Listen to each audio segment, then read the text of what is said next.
खालसा वाहिगुरु जी की फतेह।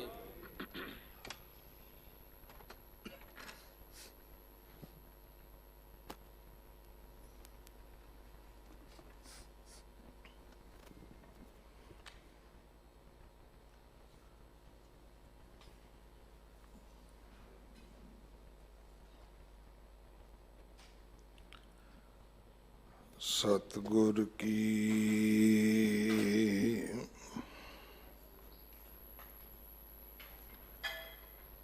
जिसनू मत आवे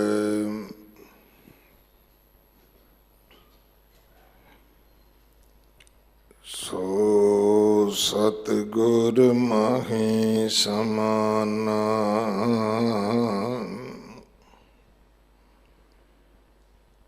ए वाणी जो जियो जाने तिस अंतर रवे हर नाम। वाणी गुरु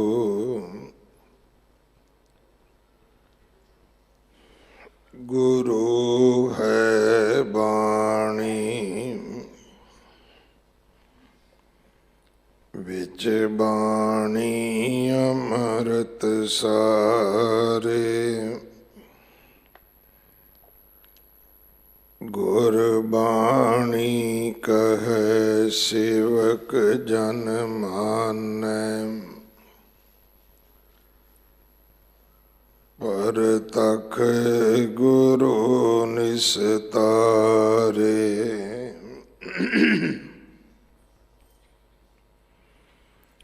बाणी बिरलो विचारसी जे को गुरमुख होए।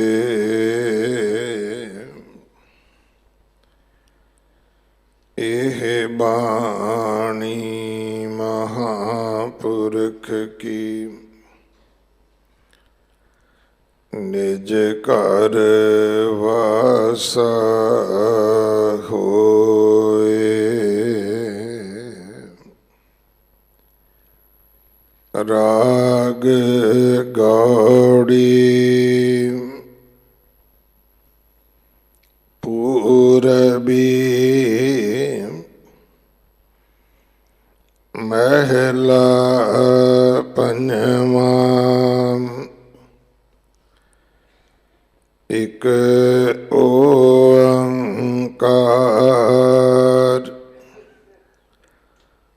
सतगुर प्रसाद। कवन गुण प्राण बत मिलो मेरी माई। रहाओ रूपहीन बुद्ध बलहीनी मोहे परदेसन दूर ते आई।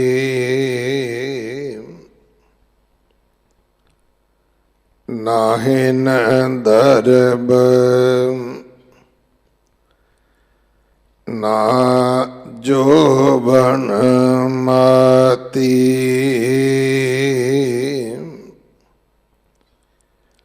मोहे अनाथ की करो समाई।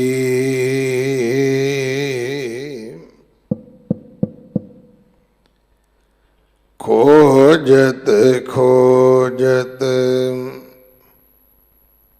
पई बैरागन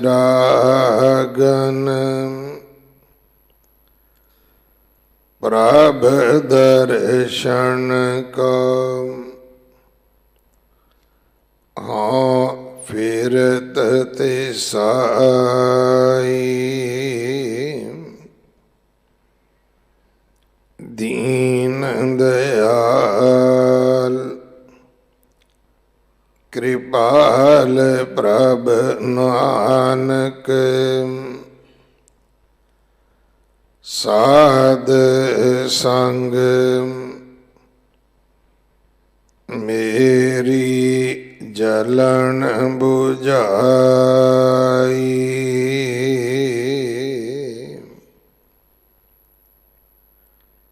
ਦੀਨ ਦਇਆਲ ਕਿਰਪਾਲ ਪ੍ਰਭ ਨਾਨਕ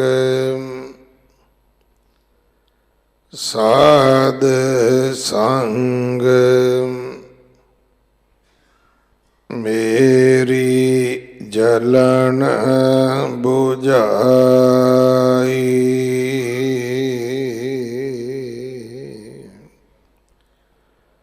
ਵਾਹਿਗੁਰੂ ਜੀ ਕਾ ਖਾਲਸਾ ਵਾਹਿਗੁਰੂ ਜੀ ਕੀ ਫਤਿਹ।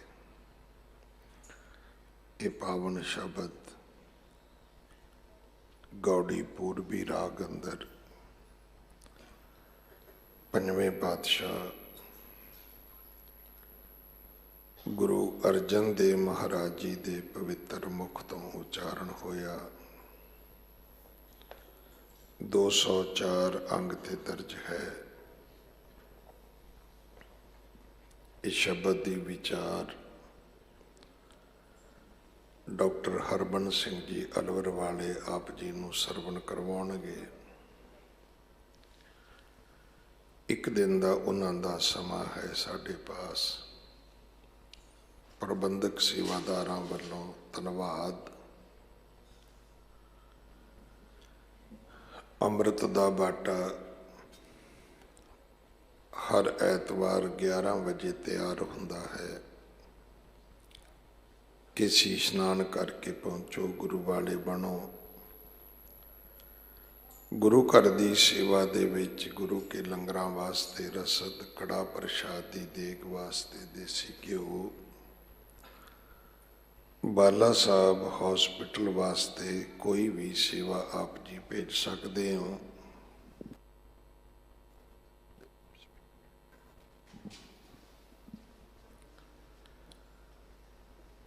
ਗੁਰਦੁਆਰਾ ਰਕਾਬਗੰਜ ਸਾਹਿਬ ਗੁਰੂ ਗ੍ਰੰਥ ਸਾਹਿਬ ਭਵਨ ਦੀ ਸੇਵਾ ਗੁਰਦੁਆਰਾ ਮਾਤਾ ਸੁੰਦਰੀ ਜੀ ਵਿਖੇ ਗੁਰਮਤਿ ਕਾਲਜ ਦੀ ਨਵੀਂ ਇਮਾਰਤ, ਸ਼੍ਰੀ ਅੰਮ੍ਰਿਤਸਰ ਸਾਹਿਬ ਗੁਰੂ ਤੇਗ ਬਹਾਦਰ ਯਾਤਰੂ ਨਿਵਾਸ ਦੀ ਪੁਨਰ ਉਸਾਰੀ, ਸੰਪਰਦਾਇ ਕਾਰ ਸੇਵਾ ਭੂਰੀ ਵਾਲੇ ਬਾਬਾ ਕਸ਼ਮੀਰ ਸਿੰਘ ਜੀ ਕਰਵਾ ਰਹੇ ਹਨ। ਇਹਨਾਂ ਸੇਵਾਵਾਂ ਵਿੱਚ ਆਪਣਾ ਹਿੱਸਾ ਜ਼ਰੂਰ ਪਾਓ। ਘਰਾਂ ਵਿੱਚ ਪੰਜਾਬੀ ਬੋਲਿਆ ਕਰੋ, ਬੱਚਿਆਂ ਨੂੰ ਗੁਰਮੁਖੀ ਪੜ੍ਹਾਓ ਤਾਂ ਕਿ ਸਾਡੇ ਬੱਚੇ ਗੁਰੂ ਗ੍ਰੰਥ ਸਾਹਿਬ ਮਹਾਰਾਜ ਜੀ ਦੇ ਚਰਨੀ ਲੱਗ ਸਕਣ।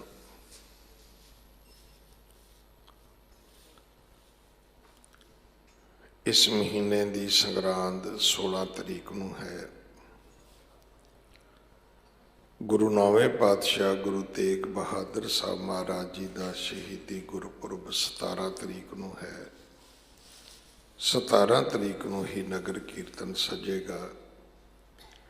ਸੀਸਗੰਜ ਸਾਹਿਬ ਤੋਂ ਆਰੰਭ ਹੋ ਕੇ ਬੰਗਲਾ ਸਾਹਿਬ ਹੁੰਦਿਆਂ ਰਕਾਬਗੰਜ ਸਾਹਿਬ ਪਹੁੰਚੇਗਾ।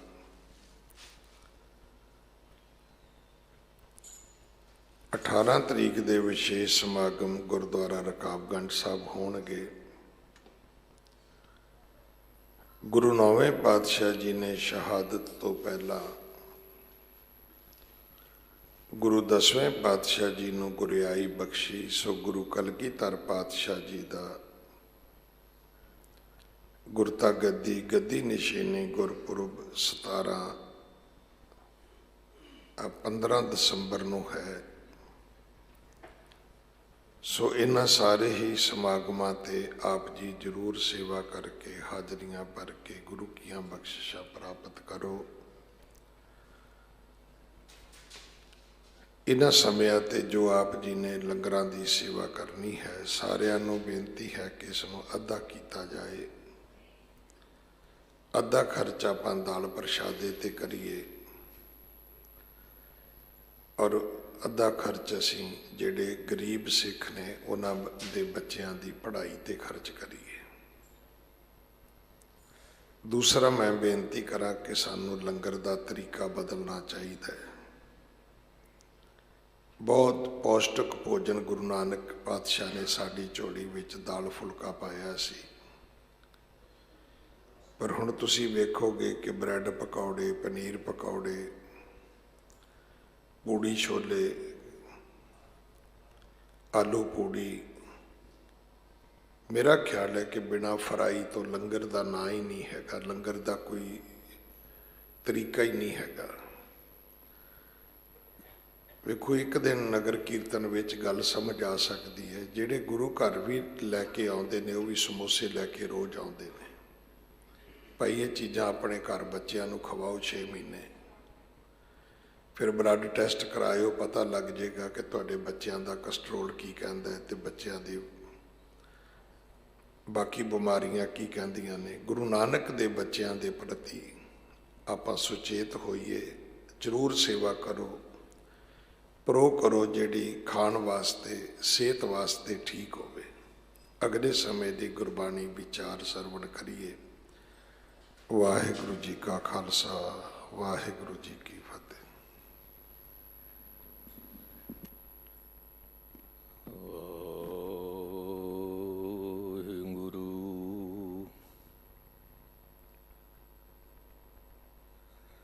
दंडोत बंदन अनेक बार,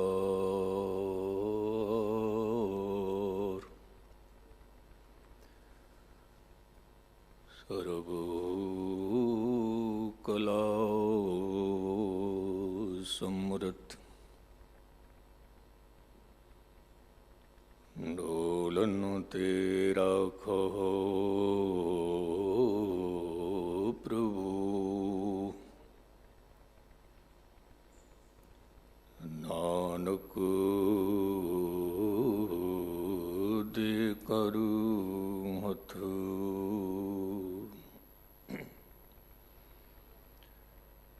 गुरु रूप गुरु प्यारी सत संगत जी,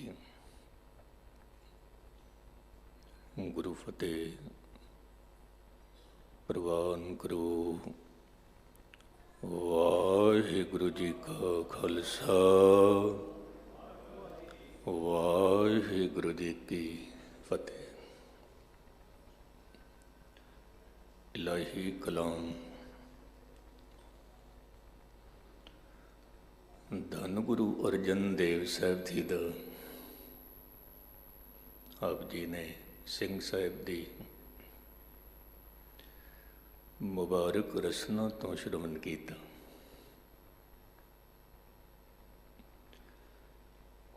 मैं छोटी जी अर्ज करदा हां कि कई बार कुछ विचार ऐसे चलते हैं जिहड़े बहुत डूंघे होंदे ने, बहुत डूंघे, तो कुछ को संगत कह देंदी है ज्ञानी जी समझ विच नहीं आई कथा,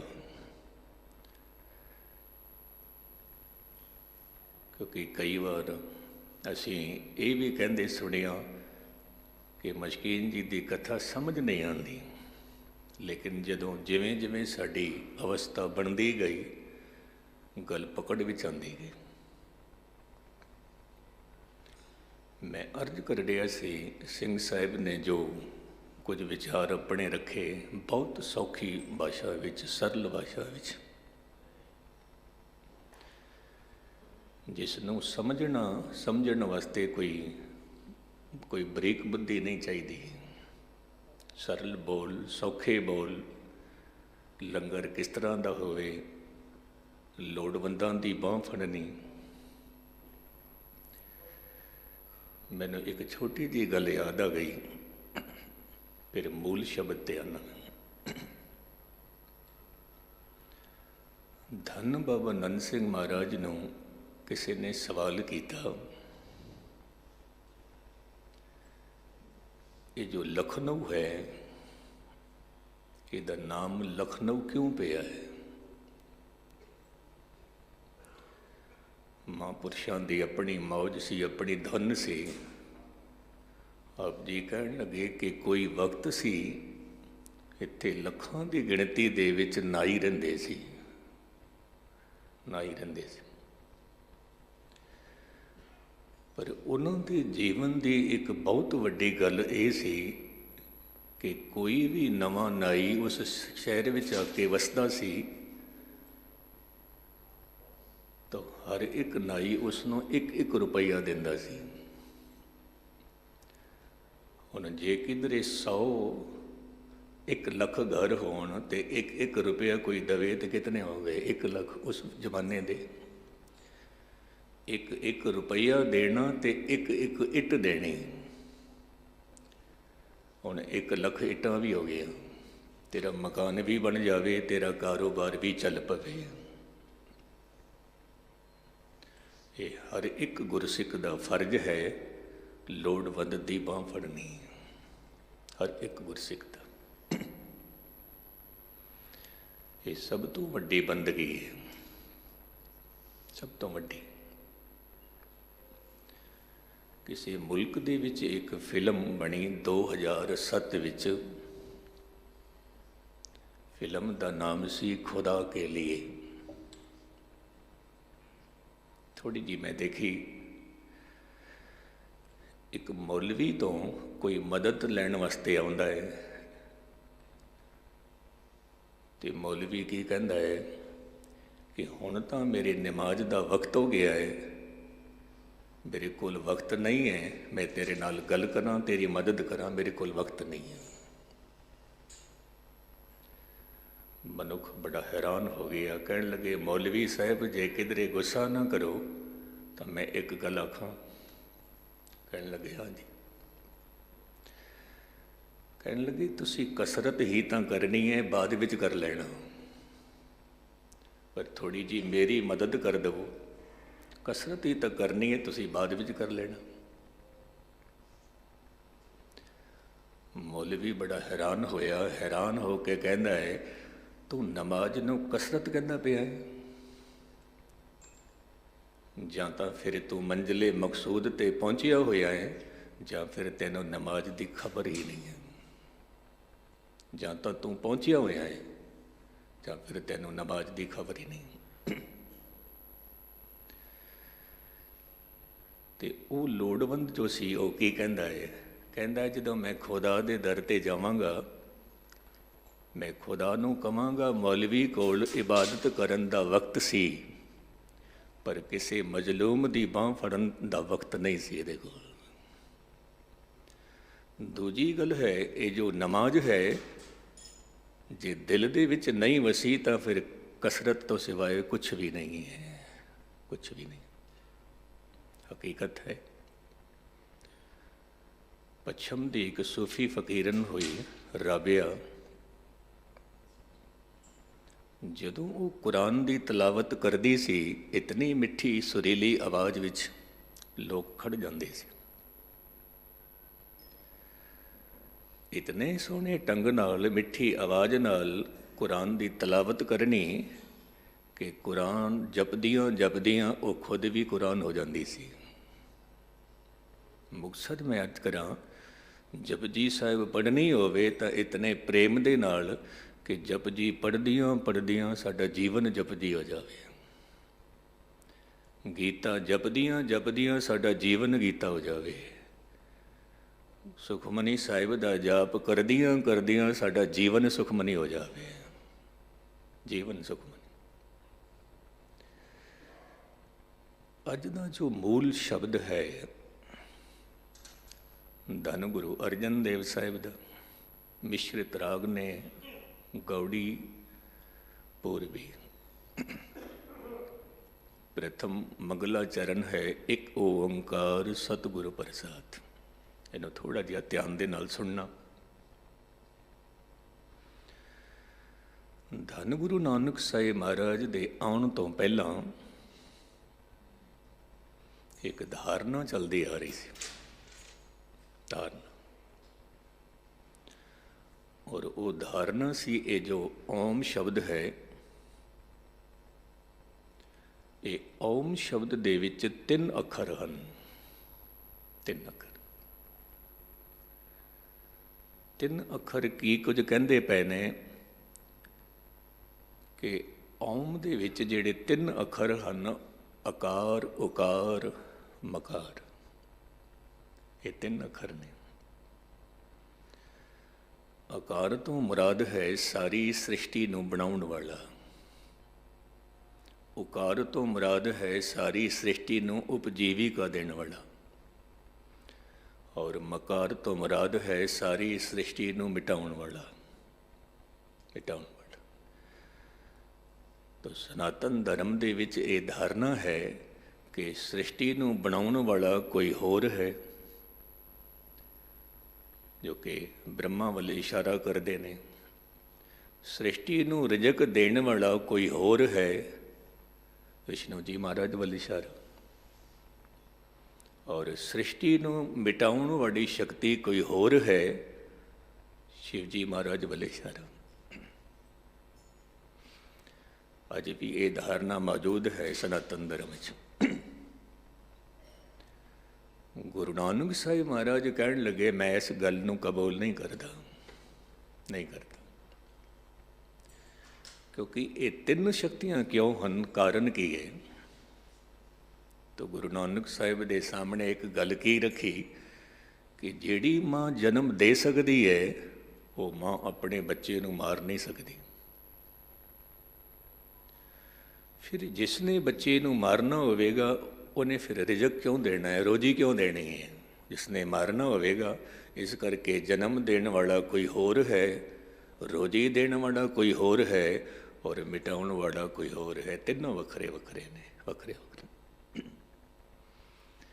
ਗੁਰੂ ਨਾਨਕ ਸਾਹਿਬ ਮਹਾਰਾਜ ਨੇ ਕੀ ਕੀਤਾ? ਓਮ ਦਾ ਹੀ ਵਿਸਤਾਰ ਕਰਕੇ ਇਸ ਤੋਂ ਪਹਿਲਾਂ ਏਕਾ ਲਗਾ ਦਿੱਤਾ, ਔਰ ਆਪ ਜੀ ਦੀ ਰਸਨਾ ਚੋਂ ਬੋਲ ਨਿਕਲੇ, ਇੱਕ ਓੰਕਾਰ। ਇੱਕ ਤੋਂ ਹੀ ਬਣਦਾ ਹੈ, ਇੱਕ ਤੋਂ ਹੀ ਰਿਜ਼ਕ ਮਿਲਦਾ ਹੈ, ਇੱਕ ਹੀ ਮਿਟਾ ਰਿਹਾ ਹੈ। ਵੱਖਰੇ ਵੱਖਰੇ ਨਹੀਂ ਹਨ। ਇੱਕ ਹੀ ਜਨਮਦਾਤਾ ਹੈ, ਇੱਕ ਹੀ ਅੰਨਦਾਤਾ ਹੈ, ਇੱਕ ਹੀ ਪ੍ਰਲੇ ਦਾਤਾ ਹੈ। ਜਦੋਂ ਸਭ ਕੁਝ ਉਹੀ ਹੈ, ਹੁਣ ਉਹਦੇ ਨਾਲ ਮਿਲਨ ਕਿਵੇਂ ਹੋਵੇ? ਕਿਵੇਂ ਹੋਵੇ? ਇੱਕ ਗੱਲ ਮੈਂ ਹੋਰ ਕਹਿ ਦੇਵਾਂ ਕਿ ਜਿਸ ਨੂੰ ਅਸੀਂ ਪਰਮਾਤਮਾ ਕਹਿੰਦੇ ਹਾਂ, ਪ੍ਰਭੂ ਕਹਿੰਦੇ ਹਾਂ, ਉਹ ਕੋਈ ਮਨੁੱਖ ਨਹੀਂ ਹੈ, ਉਹ ਇੱਕ ਜੋਤ ਹੈ, ਇੱਕ ਲਾਈਟ ਹੈ। ਇਹ ਗੱਲ ਆਪਣੇ ਜੈਨ ਵਿੱਚ ਵਸਾ ਲੈਣਾ, ਕਿਉਂਕਿ ਜੇ ਕਿਧਰੇ ਅਸੀਂ ਇਹ ਮੰਨ ਬੈਠੇ ਕਿ ਪਰਮਾਤਮਾ ਕੋਈ ਮਨੁੱਖ ਹੈ, ਫਿਰ ਇਹ ਵੀ ਮੰਨਣਾ ਪਏਗਾ ਕਿ ਉਸ ਨੂੰ ਕੋਈ ਜਨਮ ਦੇਣ ਵਾਲਾ ਵੀ ਹੈ।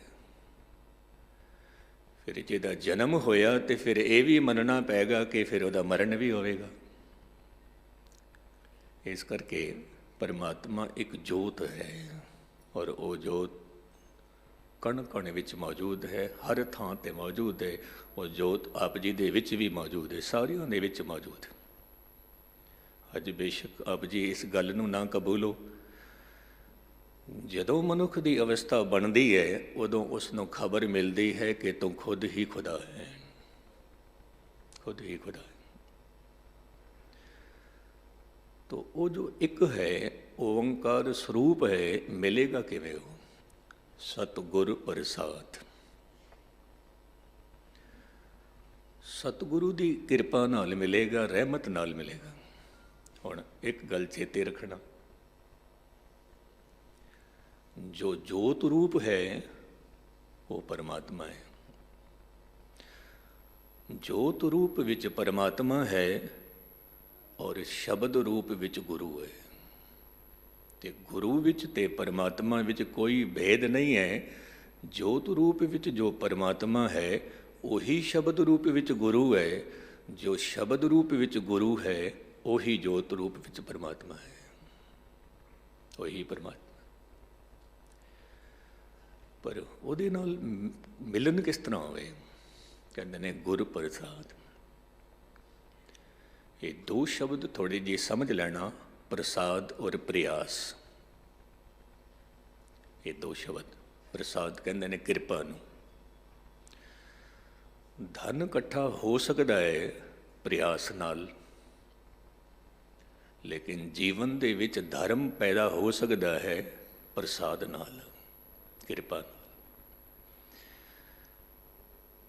बहुत सुंदर मकान बन सकता है प्रयास नाल, लेकिन जीवन दे विच मंदिर बन जावे प्रसाद दे नाल, किरपा दे नाल।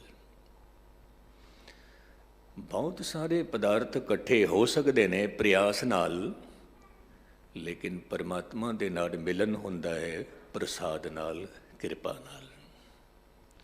इस करके गुरु नानक साहिब महाराज कहते ने वो प्रसाद नाल मिलता है, किरपा दे नाल मिलता। हुण असीं की कुछ करिए कि साडे ते रहमत हो जावे, किरपा हो जावे, की करिए असीं? बस ਉਹਦੀ ਉਕਤੀ ਜੁਗਤੀ गुरु अर्जन देव साहब दस रहे हैं। एक छोटा जिहा मैं उदाहरण समझो, उदाहरण का समझो, आप जी दे मैं सामने रखा। एक बच्ची अपनी मां नूं कहंदी है मां, मेरे कोल ना कोई रूप है, ना मेरे कोल कोई रंग है, ना मेरे कोल कोई ढंग है, मैनू कोई ऐसी जुगती दस मैनू पति दा प्यार नसीब होवे। बच्ची पुछदी है मां, है मां मैनू कोई जुगती दस पति नाल मेरी प्रीत बने, मोहब्बत बने। शब्द दे बोल हन, कवन गुण प्राण पत मिलो मेरी माई। है मां किन्ना गुणां दे नाल मैं प्राणपति नूं मिल सकां, किन्ना गुणां नाल। तो मैं अर्ज करां, जे बहुत गहराई नाल विचार कीती जावे तो परमात्मा है ही गुणां दा सागर। और जेकर मैं इस तरह कह देवां गुण ही परमात्मा है, गुण ही। दया की है, गुण है। धर्म की है, गुण है। प्रेम की है, गुण है। और वो आप परिपूर्ण परमात्मा जत्र तत्र दिशा विशा होए फैलियो अनुराग। प्रेम, प्रेम गुण है। प्रेम अपने आप दे विच ही एक अवस्था है। तो गुणां दे सागर नूं मिलना होवे तो गुण इकट्ठे करने पैणगे, गुण इकट्ठे। हुण एक आलम कहता है, हम तमाम धरती को गुलशन तो बना नहीं सकते,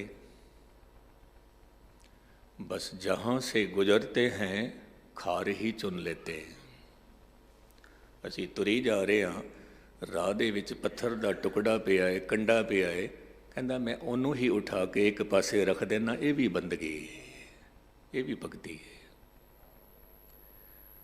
बुलेशा एक गल कहंदा सी, कहंदा सी मौलवी दे हथ विच तस्बीह सी, माला सी। बुलेशा उसनूं देख के कहंदा है, मौलवी जी, खान जी एक गल दस मैनू। मौलवी कहंदा है, हाँ जी दसो महाराज, की कहना चाहते हो? बुलेशा कहन लगे कि किसी रोते को हंसाया है तो 10 खां, किसी रोंदे होए नूं तू हंसाया नहीं, रोंदे नूं हंसाया है तो 10 खां, किसी भुखे नूं रजाया है तो 10 खां। नहीं, भुखे नूं नहीं रजाया। और गुस्ताखी माफ, ये भी गल मैनू कहन देना, गुरपुरबां ते ਵੱਖ-ਵੱਖ किस्म का लंगर बना के असीं आप ही खा जाते हैं, खुद ही खा जाते हैं। और एक गल मैनू कहन देना, गुस्ताखी माफ, क्योंकि मैं आप महसूस किया, नोट किया, लंगर वंडण तो पहला ही जिहड़े ਸੇਵਾ ਕਰਨ ਵਾਲੇ ਹੁੰਦੇ ਨੇ ਪਹਿਲਾਂ ਹੀ ਬਾਲਟੀਆਂ ਭਰ ਲੈਂਦੇ ਨੇ, ਖੀਰ ਦੀ ਬਾਲਟੀ, ਸਬਜ਼ੀ ਦੀ ਬਾਲਟੀ, ਪਤਾ ਨਹੀਂ ਬਾਅਦ ਵਿੱਚ ਬਚੇ ਕਿ ਨਾ ਬਚੇ, ਪਹਿਲਾਂ ਹੀ ਭਰ ਲੈਂਦੇ ਨੇ ਆਪਣੇ ਵਾਸਤੇ, ਮਾਫੀ ਮੰਗਣਾ। ਕਹਿੰਦੇ ਨੇ ਨਹੀਂ, ਇਹ ਲੰਗਰ ਤਾਂ ਉਹਨਾਂ ਵਾਸਤੇ ਨੇ ਜਿਹੜੇ ਲੋੜਵੰਦ ਨੇ, ਲੋੜਵੰਦ ਨੇ। ਕਿਸੇ ਭੁੱਖੇ ਨੂੰ ਰਜਾਇਆ ਹੈ ਤੋ 10 ਖਾਂ, ਕਿਸੇ ਰੋਂਦੇ ਨੂੰ ਹਸਾਇਆ ਹੈ ਤੋ 10 ਖਾਂ, ਕਿਸੇ ਦੇ ਰਾਹ 'ਚ ਰੋੜੇ ਨੂੰ ਹਟਾਇਆ ਹੈ ਤੋ 10 ਖਾਂ, ਕਿਸੇ ਜ਼ਖਮੀ ਦਾ ਫਟ ਨਹੀਂ ਸੀਤਾ, ਐਵੇਂ ਫੇਰੀਆਂ ਤਸਬੀਆਂ ਕੱਖ ਨਹੀਂ ਕੀਤਾ, ਉੱਥੇ ਅਮਲਾਂ ਤੇ ਹੋਣਗੇ ਨਿਬੇੜੇ, ਕਿਸੇ ਨੇ ਤੇਰੀ ਜਾਤ ਪੁੱਛਣੀ ਹੈ। ਅਮਲ, ਕਰਮ, ਕਰਮ ਪ੍ਰਧਾਨ। ਤੋ ਧੰਨ ਗੁਰੂ ਅਰਜਨ ਦੇਵ ਸਾਹਿਬ ਮਹਾਰਾਜ ਕਹਿੰਦੇ ਨੇ, ਤੂੰ ਗੁਣ ਇਕੱਠੇ ਕਰ, ਕਵਨ ਗੁਣ ਪ੍ਰਾਨ ਪਤ ਮਿਲੋ ਮੇਰੀ ਮਾਈ। ਇੱਕ ਤੜਫਨ ਪੈਦਾ ਹੋਈ, ਇੱਕ ਪਿਆਸ ਪੈਦਾ ਹੋਈ। ਅਕਸਰ ਆਪ ਜੀ ਦੇਖਦੇ ਹੋ ਕਿ ਬੱਚੇ ਦਾ ਜਨਮ ਹੋਇਆ, ਉਹ ਪਿਆਸ ਜਮਾਂਦਰੂ ਲੈ ਕੇ ਆਇਆ। ਬੱਚੇ ਦਾ ਜਨਮ ਹੋਇਆ, ਭੁੱਖ ਜਮਾਂਦਰੂ ਲੈ ਕੇ ਆਇਆ। ਪਾਣੀ ਦੀ ਪਿਆਸ, ਰੋਟੀ ਦੀ ਭੁੱਖ ਬੱਚੇ ਦੇ ਕੋਲ ਜਮਾਂਦਰੂ ਹੈ, ਪਰ ਗੁਸਤਾਖੀ ਮਾਫ, ਪਰਮਾਤਮਾ ਦੀ ਬੰਦਗੀ, ਪਰਮਾਤਮਾ ਦੀ ਭੁੱਖ, ਪਰਮਾਤਮਾ ਦੀ ਪਿਆਸ ਜਮਾਂਦਰੂ ਨਹੀਂ ਹੈ, ਨਹੀਂ। ਕਥਾ ਸੁਣ ਸੁਣ ਕੇ ਪਿਆਸ ਲਗਾਉਣੀ ਪੈਂਦੀ ਹੈ, ਭੁੱਖ ਲਗਾਉਣੀ ਪੈਂਦੀ ਹੈ। ਕੀਰਤਨ ਸੁਣ ਸੁਣ ਕੇ, ਪਾਠ ਕਰ ਕਰ ਕੇ ਪਿਆਸ ਲਗਾਉਣੀ ਪੈਂਦੀ ਹੈ, ਭੁੱਖ ਲਗਾਉਣੀ ਪੈਂਦੀ ਹੈ। ਇਸ ਕਰਕੇ ਗੁਰੂ ਨਾਨਕ ਸਾਹਿਬ ਦੇ ਘਰ ਦੀ ਇਹ ਮਰਿਆਦਾ ਹੈ, ਤੂੰ ਸੰਗਤ ਵਿੱਚ ਆ, ਤਾਂ ਕਰਕੇ ਤੈਨੂੰ ਭੁੱਖ ਲੱਗੇ ਰੱਬ ਦੀ, ਤੈਨੂੰ ਪਿਆਸ ਲੱਗੇ ਰੱਬ ਦੀ। ਦੂਜੀ ਗੱਲ ਹੈ, ਸੰਗਤ ਵਿੱਚ ਬੈਠਣਾ, ਜਿਤਨੀ ਦੇਰ ਵੀ ਬੈਠਣਾ, ਜਿੱਥੇ ਤੂੰ ਤਨ ਕਰਕੇ ਬੈਠਾ ਹੈ, ਉੱਥੇ ਮਨ ਕਰਕੇ ਵੀ ਬੈਠਣਾ, ਮਨ ਕਰਕੇ। ਇੱਕ ਛੋਟਾ ਜਿਹਾ ਖਿਆਲ ਮੈਂ ਆਪ ਜੀ ਦੇ ਸਾਹਮਣੇ ਰੱਖਾਂ। ਯਹੂਦੀ ਧਰਮ ਦੀ ਇੱਕ ਗੱਲ ਹੈ। ਯਹੂਦੀ ਧਰਮ ਦਾ ਇੱਕ ਸੰਤ ਕਹਿੰਦਾ ਹੈ ਕਿ ਪਰਮਾਤਮਾ ਬਹੁਤ ਤਾਕਤਵਰ ਹੈ, ਮਨੁੱਖ ਕਮਜ਼ੋਰ ਹੈ। ਜਦੋਂ ਵੀ ਮਿਲਨ ਹੁੰਦਾ ਹੈ, ਪਰਮਾਤਮਾ ਖੁਦ ਚੱਲ ਕੇ ਆਉਂਦਾ ਹੈ ਮਨੁੱਖ ਦੇ ਕੋਲ। ਮਨੁੱਖ ਨਹੀਂ ਜਾ ਸਕਦਾ ਪਰਮਾਤਮਾ ਕੋਲ, ਕਿਉਂਕਿ ਮਨੁੱਖ ਕਮਜ਼ੋਰ ਹੈ। ਖੁਦ ਖੁਦਾ ਆਉਂਦਾ ਹੈ। ਧਿਆਨ ਦੇ ਨਾਲ ਸੁਣਨਾ। ਜਦੋਂ ਇਤਨੀ ਗੱਲ ਆਖੀ ਕਿ ਖੁਦ ਖੁਦਾ ਆਉਂਦਾ ਹੈ, ਤਾਂ ਯਹੂਦੀਆਂ ਨੇ ਇੱਕ ਆਵਾਜ਼ ਉਠਾਈ। ਕਹਿਣ ਲੱਗੇ, ਜਦੋਂ ਉਹ ਖੁਦਾ ਖੁਦ ਹੀ ਆਉਂਦਾ ਹੈ, ਤੇ ਫਿਰ ਅਸੀਂ ਕਿਤਨੇ ਕਿਤਨੇ ਸਾਲਾਂ ਤੋਂ ਲੱਗੇ ਹੋਏ ਹਾਂ ਭਗਤੀ ਦੇ ਵਿੱਚ, ਗੱਲ ਕਿਉਂ ਨਹੀਂ ਬਣਦੀ ਫਿਰ ਸਾਡੀ? ਜੇ ਖੁਦਾ ਖੁਦ ਹੀ ਆਉਂਦਾ ਹੈ ਤਾਂ ਗੱਲ ਕਿਉਂ ਨਹੀਂ ਬਣਦੀ? ਉਸ ਯਹੂਦੀ ਸੰਤ ਨੇ ਬਹੁਤ ਪਿਆਰੀ ਗੱਲ ਆਖੀ, ਬਹੁਤ ਪਿਆਰੀ ਗੱਲ ਆਖੀ। ਕਹਿਣ ਲੱਗੇ, ਉਹ ਜਦੋਂ ਮਿਲਣ ਵਾਸਤੇ ਆਉਂਦਾ ਹੈ ਆਪ ਜੀ ਦੇ ਨਾਲ, ਤੁਸੀਂ ਉੱਥੇ ਹੁੰਦੇ ਹੀ ਨਹੀਂ, ਤੁਸੀਂ ਉੱਥੇ ਹੁੰਦੇ ਹੀ ਨਹੀਂ। ਹਕੀਕਤ ਹੈ, ਤਨ ਕਰਕੇ ਬੇਸ਼ੱਕ ਬੈਠੇ ਹੁੰਦੇ ਹਾਂ, ਮਨ ਕਰਕੇ ਅਸੀਂ ਹੁੰਦੇ ਹੀ ਨਹੀਂ, ਉੱਥੇ ਹੁੰਦੇ ਹੀ ਨਹੀਂ। ਮਨ ਕਰਕੇ ਕੋਈ ਰਸੋਈ ਵਿੱਚ ਬੈਠਾ ਹੈ, ਮਨ ਕਰਕੇ ਕੋਈ ਘਰ ਵਿੱਚ ਬੈਠਾ ਹੈ, ਮਨ ਕਰਕੇ ਕੋਈ ਦੁਕਾਨ ਵਿੱਚ ਬੈਠਾ ਹੈ, ਮਨ ਕਰਕੇ ਕੋਈ ਬਾਜ਼ਾਰ ਵਿੱਚ ਬੈਠਾ ਹੈ, ਤਨ ਕਰਕੇ ਗੁਰਦੁਆਰੇ ਬੈਠੇ। ਤੋ ਧੰਨ ਗੁਰੂ ਅਰਜਨ ਦੇਵ ਸਾਹਿਬ ਮਹਾਰਾਜ ਕਹਿੰਦੇ ਨੇ, ਰੂਪਹੀਨ ਬੁੱਧ ਬਲਹੀਨੀ, ਮੋਹਿ ਪਰਦੇਸਨ ਦੂਰ ਤੇ ਆਈ। ਹੈ ਪ੍ਰਭੂ, ਨਾ ਮੇਰੇ ਕੋਲ ਕੋਈ ਭਗਤੀ ਕਰਕੇ ਕੋਈ ਰੂਪ ਹੈ, ਨਾ ਮੇਰੇ ਕੋਲ ਚੰਗੀ ਬੁੱਧੀ ਹੈ, ਔਰ ਨਾ ਹੀ ਮੇਰੇ ਕੋਲ ਕੋਈ ਤਾਕਤ ਹੈ ਨਾਮ ਦੀ। ਇੱਥੇ ਮੈਂ ਇੱਕ ਛੋਟੀ ਜਿਹੀ ਅਰਜ਼ ਕਰਾਂ। ਸਾਡੀ ਜਿਹੜੀ ਬੁੱਧੀ ਹੈ, ਆਚਾਰੀਏ ਰਜਨੀਸ਼ ਨੇ ਇੱਕ ਗੱਲ ਆਖੀ ਸੀ, ਇੱਕ ਓਂਕਾਰ ਸਤਨਾਮ ਦੀ, ਜਦੋਂ ਆਪ ਜੀ ਨੇ ਕਥਾ ਕੀਤੀ ਜਪ ਬਾਣੀ ਦੀ। ਬਹੁਤ ਡੂੰਘੀ ਫਿਲਾਸਫੀ ਉਹਦੀ। ਉਹ ਕਹਿੰਦਾ ਕਿ ਜੋ ਮਨੁੱਖ ਦੀ ਬੁੱਧੀ ਹੈ, ਉਹ ਇਸ ਤਰ੍ਹਾਂ ਦੀ ਹੈ, ਗੁਸਤਾਖੀ ਮਾਫ ਗੱਲ ਮੈਨੂੰ ਕਹਿਣ ਦੇਣਾ, ਕਹਿੰਦੇ ਨੇ ਮਨੁੱਖ ਦੀ ਜਿਹੜੀ ਬੁੱਧੀ ਹੈ ਉਹ ਇਸ ਤਰ੍ਹਾਂ ਦੀ ਹੈ ਜਿਵੇਂ ਪਾਗਲ ਦੇ ਕੋਲ ਥੈਲਾ ਹੁੰਦਾ ਹੈ। ਪਾਗਲ ਦੇ ਕੋਲ ਉਸੇ ਥੈਲੇ ਦੇ ਵਿੱਚ ਮਠਿਆਈ ਵੀ ਪਾ ਦਿੰਦਾ ਹੈ, ਉਸੇ ਥੈਲੇ ਦੇ ਵਿੱਚ ਕੋਈ ਗੰਦਾ ਕਾਗਜ਼ ਵੀ ਰੱਖ ਦਿੰਦਾ ਹੈ, ਉਸੇ ਥੈਲੇ ਵਿੱਚ ਕੋਈ ਚੰਗੀ ਤਸਵੀਰ ਵੀ ਰੱਖ ਦਿੰਦਾ ਹੈ, ਉਸੇ ਥੈਲੇ ਦੇ ਵਿੱਚ ਮਾੜੀ ਚੀਜ਼ ਵੀ ਰੱਖ ਦਿੰਦਾ ਹੈ, ਉਸੇ ਥੈਲੇ ਦੇ ਵਿੱਚ। ਤੇ ਮਨੁੱਖ ਦੀ ਜਿਹੜੀ ਬੁੱਧੀ ਹੈ ਉਸੇ ਦੇ ਵਿੱਚ ਚੰਗੇ ਵਿਚਾਰ, ਉਸੇ ਦੇ ਵਿੱਚ ਮਾੜੇ ਵਿਚਾਰ, ਉਸੇ ਦੇ ਵਿੱਚ ਗਫਲਤ ਦੇ ਵਿਚਾਰ। ਕਹਿੰਦੇ ਨੇ ਮਨੁੱਖ ਦੀ ਬੁੱਧੀ ਤਾਂ ਉਹ ਥੈਲਾ ਜਿਹਾ ਬਣ ਗਿਆ, ਥੈਲਾ ਜਿਹਾ। ਹੁਣ ਮਿਲਨ ਕਿਵੇਂ ਹੋਵੇ ਉਸ ਦਾਤੇ ਨਾਲ? ਮੋਹੇ ਪਰਦੇਸਨ ਦੂਰ ਤੇ ਆਈ। ਇਹ ਜੋ ਸਾਡੀ ਰੂਹ ਹੈ ਇਸ ਨੂੰ ਆਖਿਆ ਪਰਦੇਸਨ, ਮੁਸਾਫਿਰ। ਪਹਿਲੀ ਗੱਲ ਕਿ ਕਦ ਕਿਸੇ ਨੇ ਮੰਨਿਆ ਹੈ ਕਿ ਮੈਂ ਮੁਸਾਫਿਰ ਹਾਂ? ਕਦ ਕਿਸੇ ਨੇ ਮੰਨੀ? ਗੁਰਬਾਣੀ ਪੁਕਾਰ ਪੁਕਾਰ ਕੇ ਕਹਿੰਦੀ ਹੈ ਅਸੀਂ ਮੁਸਾਫਿਰ ਹਾਂ, ਮੁਸਾਫਿਰ। ਲੇਕਿਨ ਮਨੁੱਖ ਦੀ ਜਿਹੜੀ ਸੋਚ ਹੈ ਉਹ ਇਸ ਤਰ੍ਹਾਂ ਦੀ ਹੈ ਕਿ ਪਤਾ ਨਹੀਂ ਕਿਤਨੇ ਸਾਲਾਂ ਤੱਕ ਮੈਂ ਇੱਥੇ ਰਹਿਣਾ ਹੈ, ਪਤਾ ਨਹੀਂ ਮੈਂ ਕਿਤਨੇ ਵਰਸਾਂ ਤੱਕ ਰਹਿਣਾ ਹੈ। ਜਦੋਂ ਕਿ ਬਾਣੀ ਕਹਿੰਦੀ ਹੈ ਮੁਸਾਫਿਰ ਹੈ। ਅੱਜ ਤੈਨੂੰ ਨਵਾਂ ਸੂਰਜ ਦਿਸਿਆ, ਪਰਮਾਤਮਾ ਦਾ ਸ਼ੁਕਰਾਨਾ ਕਰ, ਅੱਜ ਇੱਕ ਦਿਨ ਤੈਨੂੰ ਹੋਰ ਮਿਲ ਗਿਆ ਬੰਦਗੀ ਵਾਸਤੇ। ਅੱਜ ਦੀ ਰਾਤ ਤੈਨੂੰ ਨਸੀਬ ਹੋਈ, ਤੂੰ ਸ਼ੁਕਰਾਨਾ ਕਰ, ਐ ਪ੍ਰਭੂ ਮੈਂ ਥੋੜ੍ਹੀ ਦੇਰ ਤੇਰੀ ਇਬਾਦਤ ਕਰ ਸਕਾਂ, ਤੇਰੀ ਭਗਤੀ ਕਰ ਸਕਾਂ, ਤੂੰ ਸ਼ੁਕਰਾਨਾ ਕਰ। ਜੇ ਉਹ ਇੱਕ ਦਿਨ ਵੀ ਨਾ ਦਿੰਦਾ ਉਹਦੀ ਮਰਜ਼ੀ ਹੈ, ਮਰਜ਼ੀ। ਤੋ ਪਹਿਲੀ ਗੱਲ ਤਾਂ ਇਹ ਚੇਤੇ ਰੱਖਣਾ ਕਿ ਅਸੀਂ ਸਾਰੇ ਮੁਸਾਫਿਰ ਹਾਂ, ਮੁਸਾਫਿਰ। एक आलम कहता है जीवन का सफ़र भी कितना अजीब है, जीवन का सफ़र भी कितना अजीब है कि सफ़र में तो सब है पर मुसाफिर कोई नहीं लगता। असीं जम के बैठ गए हैं पक्के पक्के। ਜਿਨ੍ਹਾਂ ਨੂੰ ਇਹ ਗੱਲ ਚੇਤੇ ਹੈ ਕਿ ਅਸੀਂ ਮੁਸਾਫਿਰ ਹਾਂ ਔਰ ਕਿਸੇ ਵੇਲੇ ਵੀ ਅਸੀਂ ਵਾਪਸ ਜਾ ਸਕਦੇ ਹਾਂ। ਤੋ ਇਹ ਜੋ ਸਾਡੀ ਰੂਹ ਹੈ ਇਹ ਪਰਦੇਸਨ ਭਾਵ ਉਸ ਮੁਲਕ ਤੋਂ ਆਈ ਹੈ ਜਿਸ ਮੁਲਕ ਦੇ ਬਾਰੇ ਅਸੀਂ ਬਿਲਕੁਲ ਅਣਜਾਣ। ਇੰਗਲੈਂਡ ਆਪ ਜੀ ਨੇ ਦੇਖਿਆ, ਆਪ ਜੀ ਨਹੀਂ ਕਹਿ ਸਕਦੇ ਉਹ ਪਰਦੇਸ਼ ਹੈ, ਆਪ ਜੀ ਜਾਣਦੇ ਹੋ ਹਰ ਗਲੀ ਨੂੰ, ਅਮਰੀਕਾ ਹਰ ਗਲੀ ਨੂੰ ਜਾਣਦੇ ਹੋ। ਤੋ ਉਸ ਮੁਲਕ ਨੂੰ ਕਹਿੰਦੇ ਨੇ ਪਰਦੇਸ, ਜਿਹਦੇ ਬਾਰੇ ਮੈਨੂੰ ਕੁਛ ਵੀ ਪਤਾ ਨਹੀਂ। ਆਤਮਾ ਕਿੱਥੋਂ ਆਈ ਹੈ ਕੋਈ ਪਤਾ ਨਹੀਂ ਹੈ, ਆਤਮਾ ਕਿੱਥੇ ਜਾਂਦੀ ਹੈ ਕੋਈ ਪਤਾ ਨਹੀਂ ਹੈ, ਕੋਈ ਪਤਾ ਨਹੀਂ।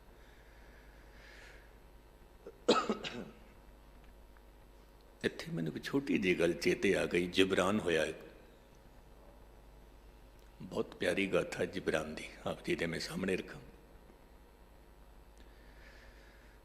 ਜਿਬਰਾਨ ਇੱਕ ਝੌਂਪੜੀ ਵਿੱਚ ਬੈਠਾ ਹੋਇਆ ਹੈ ਜਿਹਦੇ ਦੋ ਦਰਵਾਜ਼ੇ ਨੇ, ਇੱਕ ਦਰਵਾਜ਼ਾ ਪੂਰਬ ਵੱਲ, ਦੂਜਾ ਦਰਵਾਜ਼ਾ ਪੱਛਮ ਵੱਲ। ਸੰਗਤ ਵੀ ਬੈਠੀ ਹੋਈ ਹੈ, ਦੀਵਾ ਜਗ ਰਿਹਾ ਹੈ।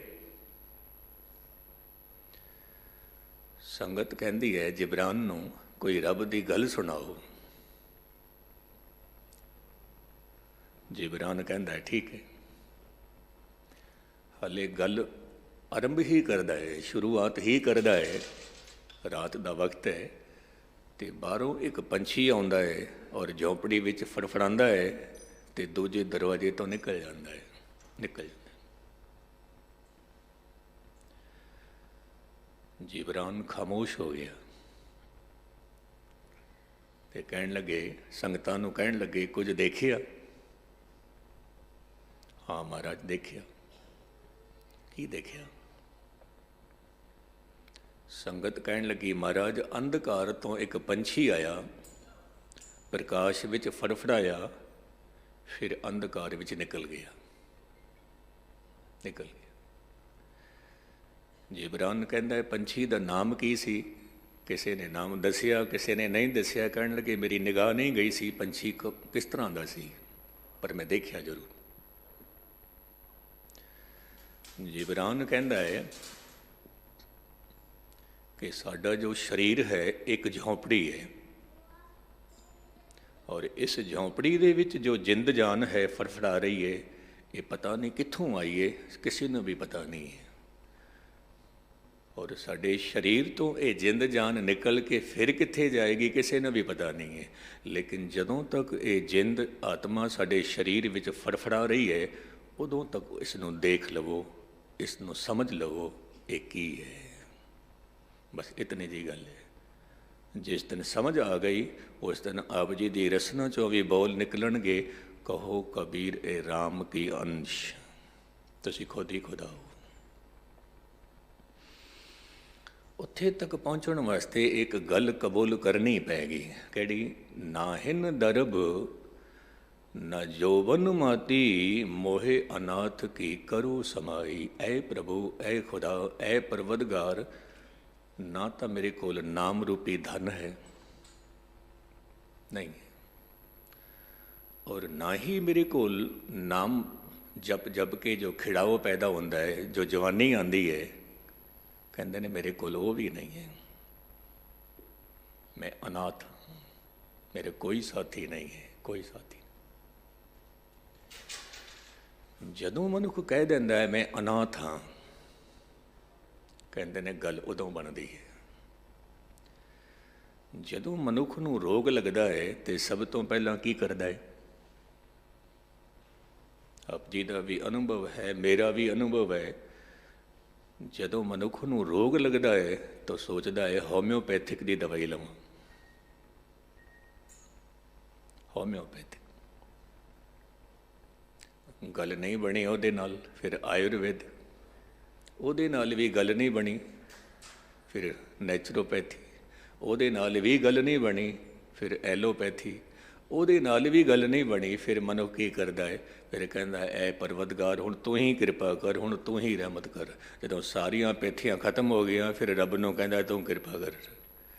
ਪਹਿਲਾਂ ਹੀ ਰੱਬ ਨੂੰ ਕਹਿ ਦਿੰਦਾ, ਪਾਤਸ਼ਾਹ ਮੇਰੇ ਤੇ ਰਹਿਮਤ ਕਰ, ਮੇਰੇ ਤੇ ਕਿਰਪਾ ਕਰ। ਪਹਿਲਾਂ ਹੀ ਉਹਦੇ ਚਰਨਾਂ ਵਿੱਚ ਅਰਦਾਸ ਕਰਕੇ ਚੱਲ ਕਿ ਐ ਪ੍ਰਭੂ ਮੈਂ ਅਨਾਥ ਹਾਂ। ਲੇਕਿਨ ਮਨੁੱਖ ਨੇ ਕੀ ਕੀਤਾ? ਧਨ ਨੂੰ ਹੀ ਆਪਣਾ ਮਾਲਿਕ ਬਣਾ ਲਿਆ, ਨਾਥ ਬਣਾ ਲਿਆ। ਮਨੁੱਖ ਕਿੱਥੇ ਕਹਿੰਦਾ ਮੈਂ ਅਨਾਥ ਹਾਂ? ਕਿੱਥੇ ਕਹਿੰਦਾ? ਮੈਂ ਕੱਲ੍ਹ ਹੀ ਜ਼ਿਕਰ ਕਰ ਰਿਹਾ ਸੀ, ਸੁਕਰਾਤ ਇੱਕ ਥਾਂ ਤੇ ਬੈਠਾ ਸੀ, ਤੋ ਯੂਨਾਨ ਦਾ ਇੱਕ ਧਨਪਤੀ ਸੁਕਰਾਤ ਕੋਲ ਆਇਆ। ਸੁਕਰਾਤ ਨੇ ਉਸ ਮਨੁੱਖ ਨੂੰ ਕੋਈ ਤਵੱਜੋ ਨਹੀਂ ਦਿੱਤੀ, ਕੋਈ ਧਿਆਨ ਨਹੀਂ ਦਿੱਤਾ। ਇਸ ਧਨਪਤੀ ਨੂੰ ਬੜਾ ਗੁੱਸਾ ਆਇਆ, ਕ੍ਰੋਧ ਆਇਆ, ਤੇ ਸੁਕਰਾਤ ਨੂੰ ਕਹਿੰਦਾ, ਸੁਕਰਾਤ ਤੈਨੂੰ ਪਤਾ ਨਹੀਂ ਹੈ ਮੈਂ ਕੌਣ ਹਾਂ? ਸੁਕਰਾਤ ਹੱਸ ਪਿਆ, ਕਹਿਣ ਲੱਗੇ ਵੈਸੇ ਤਾਂ ਮੈਂ ਤੇਰੇ ਨਾਲ ਗੱਲ ਨਹੀਂ ਕਰਨੀ ਸੀ, ਲੇਕਿਨ ਮੈਂ ਹੁਣ ਜ਼ਰੂਰ ਗੱਲ ਕਰਾਂਗਾ ਤੇਰੇ ਨਾਲ। ਦੱਸ ਕੌਣ ਹੈ ਤੂੰ? ਕੌਣ ਹੈ? ਕਹਿਣ ਲੱਗੇ ਮੈਂ ਆਪਣੇ ਇਲਾਕੇ ਦਾ ਧਨਪਤੀ ਹਾਂ। ਕਹਿਣ ਲੱਗੇ ਧਨ ਨੂੰ ਇੱਕ ਪਾਸੇ ਰੱਖ ਦੇ, ਫਿਰ ਕੌਣ ਹੈ ਤੂੰ? ਮਹਾਰਾਜ ਮੈਂ ਧਨ ਨੂੰ ਇੱਕ ਪਾਸੇ ਰੱਖ ਦੇਵਾਂ ਤਾਂ ਫਿਰ ਮੈਂ ਕੁਛ ਵੀ ਨਹੀਂ ਹਾਂ, ਕੁਛ ਵੀ ਨਹੀਂ ਹਾਂ। ਤਾਂ ਸੁਕਰਾਤ ਕਹਿੰਦਾ ਹੈ ਜਦੋਂ ਤੈਨੂੰ ਖੁਦ ਨੂੰ ਖਬਰ ਨਹੀਂ ਹੈ ਤੂੰ ਕੌਣ ਹੈ, ਤੂੰ ਦੂਜਿਆਂ ਨੂੰ ਕਿਉਂ ਕਹਿੰਦਾ ਹੈ ਕਿ ਆਪ ਜੀ ਨੂੰ ਪਤਾ ਨਹੀਂ ਮੈਂ ਕੌਣ ਹਾਂ? ਔਰ ਕਦੀ ਕਦਾਈ ਇਹ ਗੁਨਾਹ ਅਸੀਂ ਵੀ ਕਰ ਬੈਠਦੇ ਹਾਂ, ਦੂਜੇ ਨੂੰ ਕਹਿ ਦੇਣੇ ਤੈਨੂੰ ਪਤਾ ਨਹੀਂ ਮੈਂ ਕੌਣ ਹਾਂ, ਜਦੋਂ ਕਿ ਖੁਦ ਨੂੰ ਵੀ ਖਬਰ ਨਹੀਂ ਸਾਨੂੰ ਅਸੀਂ ਕੌਣ ਹਾਂ। ਧਨ ਕਰਕੇ ਧਨੀ ਹੈ, ਜੇ ਧਨ ਨਾ ਹੋਵੇ ਫਿਰ ਕੌਣ ਹੈ? ਰੁਤਬਾ ਕਰਕੇ ਤੇਰੀ ਸ਼ੌਹਰਤ ਹੈ, ਤੇਰਾ ਰੁਤਬਾ ਨਾ ਹੋਵੇ ਫਿਰ ਕੌਣ ਹੈ ਤੂੰ? ਸਰੀਰ ਕਰਕੇ ਤੂੰ ਇਸਤਰੀ ਪੁਰਸ਼ ਹੈ, ਜੇ ਸਰੀਰ ਨਾ ਹੋਵੇ ਫਿਰ ਤੂੰ ਕੌਣ ਹੈ? ਇਸ ਨੂੰ ਕਹਿੰਦੇ ਨੇ ਆਪਣੇ ਨਿੱਜ ਸਰੂਪ ਨੂੰ ਸਮਝ ਲੈਣਾ ਕਿ ਮੈਂ ਕੌਣ, ਜੋ ਮੇਰੇ ਜਨਮ ਤੋਂ ਪਹਿਲਾਂ ਵੀ ਮੈਂ ਸੀ, ਮਰਨ ਤੋਂ ਬਾਅਦ ਵੀ ਮੈਂ ਹੋਵਾਂਗਾ। ਉੱਥੇ ਤੱਕ ਪਹੁੰਚਣਾ ਹੈ। ਖੋਜਤ ਖੋਜਤ ਭਾਈ ਬੈਰਾਗਨ, ਕਹਿੰਦੇ ਨੇ ਖੋਜ ਕਰਦਿਆਂ ਕਰਦਿਆਂ ਮੈਂ ਬੈਰਾਗਨ ਹੋ ਗਈ। ਖੋਜ ਕਰਦਿਆਂ ਕਰਦਿਆਂ ਪ੍ਰਭ ਦਰਸ਼ਨ ਕੋ ਹੋਂ ਫਿਰਤ ਤਿਸਾਈ, ਮੈਨੂੰ ਪਿਆਸ ਲੱਗੀ ਹੈ। ਇੱਥੇ ਮੈਂ ਇੱਕ ਛੋਟੀ ਜਿਹੀ ਗੱਲ ਕਹਿ ਦੇਵਾਂ। ਤਿਸਾਈ ਬ੍ਰਜ ਭਾਸ਼ਾ ਦਾ ਅਲਫਾਜ਼ ਹੈ, ਪਿਆਸ। ਕਹਿੰਦੇ ਨੇ ਇੱਕ ਵੱਡੇ ਦੀ ਪਿਆਸ ਹੋਵੇ, ਪਰਮਾਤਮਾ ਦੀ ਪਿਆਸ ਹੋਵੇ, ਇੱਕ ਛੋਟੀ ਦੀ ਪਿਆਸ ਹੋਵੇ। ਧਿਆਨ ਦੇ ਨਾਲ ਸੁਣਨਾ, ਇੱਕ ਛੋਟਾ ਜਿਹਾ ਉਦਾਹਰਨ ਹੈ। ਇੱਕ ਵੱਡੇ ਦੀ ਪਿਆਸ ਹੋਵੇ, ਇੱਕ ਛੋਟੇ ਦੀ ਪਿਆਸ ਹੋਵੇ। ਵੱਡੇ ਤੋਂ ਭਾਵ ਪਰਮਾਤਮਾ, ਔਰ ਛੋਟੇ ਤੋਂ ਭਾਵ ਮਨੁੱਖ। ਇੱਕ ਤਰਫ ਮਨੁੱਖ ਨੂੰ ਮਿਲਣ ਦੀ ਪਿਆਸ ਹੈ, ਦੂਜੇ ਤਰਫ ਪਰਮਾਤਮਾ ਨੂੰ ਮਿਲਣ ਦੀ ਪਿਆਸ ਹੈ। ਕਹਿਣ ਲੱਗੇ ਜੇ ਛੋਟਾ ਮਨੁੱਖ ਮਿਲ ਵੀ ਜਾਵੇ ਤੇ ਉਹਦੇ ਨਾਲ ਕੀ ਹੋਵੇਗਾ, ਔਰ ਪਰਮਾਤਮਾ ਜੋ ਹੈ ਉਹਦੀ ਵੱਡੇ ਦੀ ਆਸ ਹੈ। ਕਹਿੰਦੇ ਨੇ ਜੇ ਉਹ ਵੱਡਾ ਨਾ ਵੀ ਮਿਲੇ ਤੇ ਉਹਦੀ ਪਿਆਸ ਹੀ ਬਹੁਤ ਕੁਛ ਦੇ ਜਾਂਦੀ ਹੈ, ਪਿਆਸ ਹੀ ਬਹੁਤ ਕੁਛ ਦੇ ਜਾਂਦੀ ਹੈ। ਵੱਡੇ ਦੀ ਪਿਆਸ ਵੀ ਬਹੁਤ ਵੱਡੀ ਹੈ। ਮੈਂ ਇੱਕ ਪ੍ਰੇਮੀ ਨੂੰ ਪੁੱਛਿਆ, ਤੈਨੂੰ 5 ਸਾਲ ਹੋ ਗਏ ਸੰਗਤ ਕਰਦਿਆਂ ਤੈਨੂੰ ਕੀ ਮਿਲਿਆ? ਕਹਿਣ ਲੱਗੇ ਗਿਆਨੀ ਜੀ ਮੈਂ ਮੰਨਦਾ ਮੈਨੂੰ ਕੁਛ ਵੀ ਨਹੀਂ ਮਿਲਿਆ, ਲੇਕਿਨ ਰੋਜ਼ ਦੀ ਸੰਗਤ ਤਾਂ ਨਸੀਬ ਹੋਈ ਹੈ ਮੈਨੂੰ, ਹੋਰ ਕੀ ਚਾਹੀਦਾ ਹੈ, ਹੋਰ ਕੀ ਚਾਹੀਦਾ? ਪਿਆਸ ਦਾ ਹੋਣਾ ਲਾਜ਼ਮੀ ਹੈ। ਇੱਕ ਸੰਤ ਪੁਰਸ਼ ਬਚਨ ਕਰ ਰਿਹਾ ਸੀ ਕਿ ਮਨੁੱਖ ਦਾ ਜਨਮ ਸਿੱਧ ਅਧਿਕਾਰ ਹੈ ਰੱਬ ਨਾਲ ਮੁਲਾਕਾਤ ਕਰਨੀ। ਜਨਮ ਸਿੱਧ ਅਧਿਕਾਰ। ਤੋ ਇੱਕ ਮਨੁੱਖ ਕਹਿੰਦਾ ਹੈ ਸੰਤ ਜੀ ਜੇ ਜਨਮ ਸਿੱਧ ਅਧਿਕਾਰ ਹੈ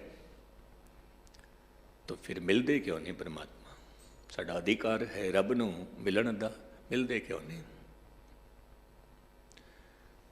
ਤੋ ਉਸ ਸੰਤ ਨੇ ਕਿਹਾ ਕਿ ਮੈਂ ਇਤਨਾ ਹੀ ਕਿਹਾ ਕਿ ਹਰ ਇੱਕ ਮਨੁੱਖ ਦਾ ਜਨਮ ਸਿੱਧ ਅਧਿਕਾਰ ਹੈ ਰੱਬ ਨੂੰ ਮਿਲਣ ਦਾ।